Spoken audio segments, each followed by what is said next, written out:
Cinema പ്രേക്ഷകർ ഒന്നടങ്കം വളരെ ആവേശത്തോടെ കാത്തിരിക്കുന്ന ചിത്രമാണ് മാർക്കോ.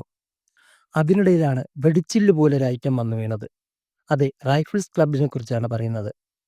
നാളെ ഒരു വമ്പൻ ഓപ്പണിംഗ് പ്രതീക്ഷിച്ചിരുന്ന മാർക്കോയുടെ മുന്നിൽ റൈഫിൾ ക്ലബ്ബ് ഒരു വെല്ലുവിളി തന്നെയാണ്.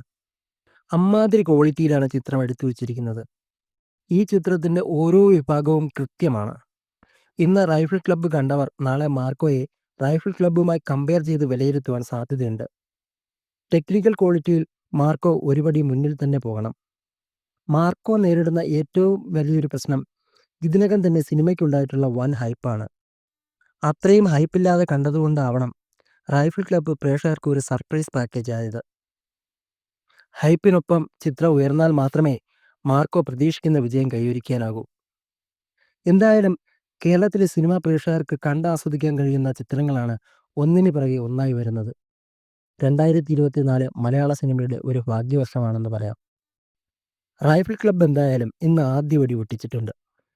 മാർക്കോ നാളെ ഇനി മാലപ്പടക്കത്തിന് തിരികൊളുത്തുമോ എന്നാണ് കണ്ടറിയേണ്ടത്.